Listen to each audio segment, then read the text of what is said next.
Salve, salve, meus queridos aluninhos! Eu sou o professor Camilo, da disciplina de Princípios de Termodinâmica, e hoje nós vamos falar sobre formas de determinar variação de entropia de alguns processos físicos. Para tanto, eu vou me utilizar de alguns exemplos numéricos para mostrar para vocês essas diferentes fórmulas. Então, vamos lá!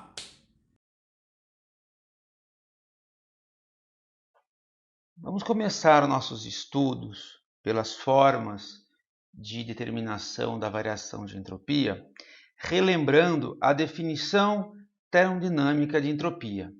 Lembremos que a definição ela está baseada na expressão onde a variação de entropia é a razão entre a variação de calor trocado reversivelmente a uma determinada temperatura. E para uma transformação finita entre dois estados inicial e um estado final, nós temos que integrar esta expressão. Isto é, para calcular a diferença de entropia entre esses dois estados quaisquer de um sistema, nós vamos procurar um processo reversível que leve o sistema de um estado para outro, e daí nós integramos ao longo desse processo a quantidade de calor trocada em cada etapa infinitesimal e dividido pela temperatura na qual ocorre essa troca térmica. Lembram disso? Essa equação vai ser o nosso ponto de partida para a determinação de entropia de processos quaisquer. O primeiro processo que nós vamos relacionar esta equação aqui de definição de entropia é para um processo cíclico. Nós sabemos que a entropia ela é uma função de estado, e por ser uma função de estado, nós sabemos que ela depende apenas dos estados inicial e final do processo.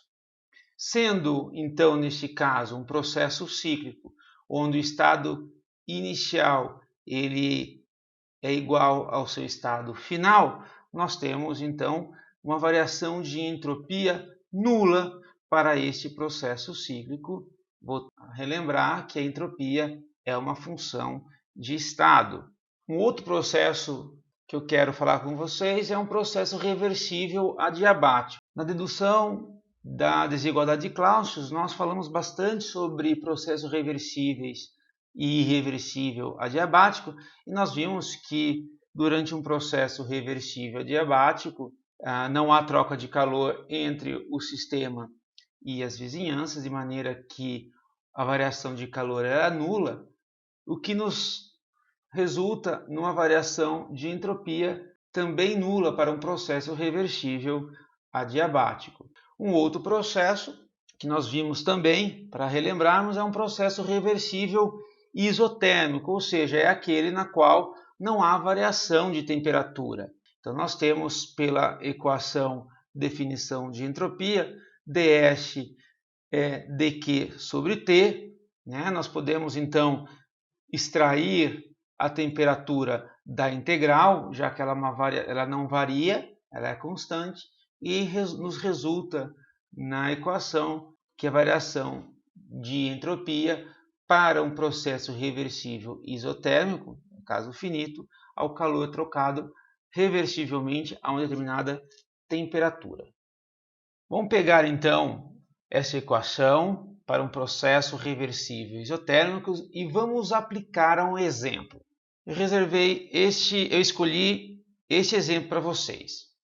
Encontre a variação de entropia do sistema, das vizinhanças, o calor trocado, o trabalho e a variação de energia interna para um processo de expansão reversível de 3 mol de argônio, assumindo como ideal, de um volume de 100 litros a 500 litros a temperatura constante de 298,15 Kelvin. Uma vez, aqui é um processo de expansão de um gás, assumindo ele como ideal, ou seja, ele realiza trabalho reversivelmente pelo processo de expansão.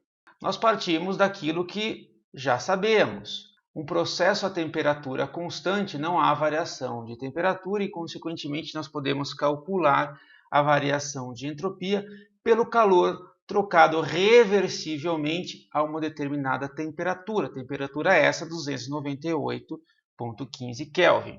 Nós sabemos, lá da primeira lei termodinâmica, que a variação de energia interna para um gás ideal, quando se mantém a temperatura constante, ela é nula.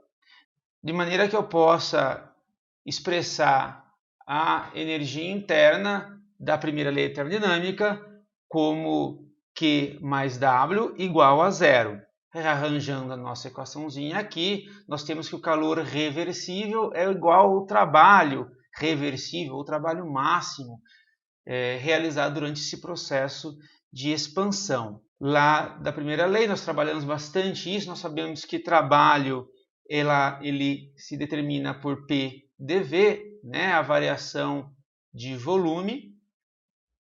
Como a pressão ela varia durante o processo, reversivelmente, a gente só simplesmente extrai da equação dos gases ideais e substitui esse termo como em relação a PV igual a nRT, o que nos dá esta equação que nós já trabalhamos lá no comecinho do capítulo. Tá? O calor reversível é nRT ln de VF. Muito bem. Este é o calor reversível trocado durante este processo de expansão entre um volume inicial e um volume final. O que nós devemos fazer é simplesmente substituir na equação de definição de entropia que nós utilizamos para um processo reversível isotérmico. Substituindo, nós veremos que a entropia não depende da temperatura, claro, para um processo isotérmico, de maneira que resulta na equação que a variação de entropia para um processo reversível isotérmico depende apenas do volume inicial e do volume final. Nós vamos voltar a essa equação um pouco mais à frente. Feito isso, aí é apenas fazer a substituição hercúlea dos valores dos exercícios. Olha lá, colocando 3 mols, que é o gás, a constante dos gases ideais, o logaritmo do volume final, que é 500, sobre o volume inicial, que é 100. Apertando o botãozinho da sua calculadora, nós chegamos a uma variação de entropia positiva de 40,14 Joule por Kelvin. Ainda falta calcularmos a variação de entropia das vizinhanças, o calor e o trabalho e a energia interna. Vamos lá. Lembrando que nós temos um processo reversível e neste processo reversível, lembremos que a entropia do universo ela é determinada como a entropia das vizinhanças mais a entropia do sistema e ela é igual a zero, um processo reversível. De maneira que eu tenho que o ΔH é igual ao ΔH das vizinhanças em valor trocado.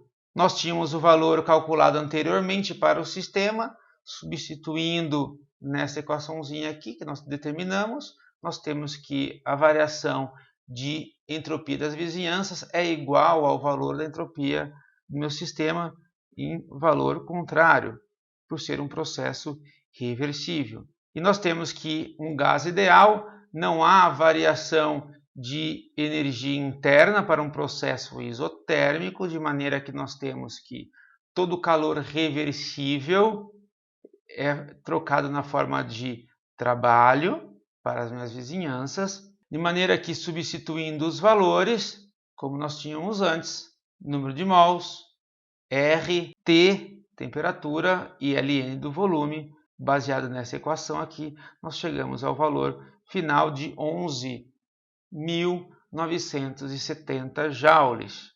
E, por fim, terminamos nosso exercício determinando o trabalho. É igual ao calor trocado de valor contrário. Então, nós temos que o meu sistema realizou trabalho reversivelmente menos 11.970 970 joules.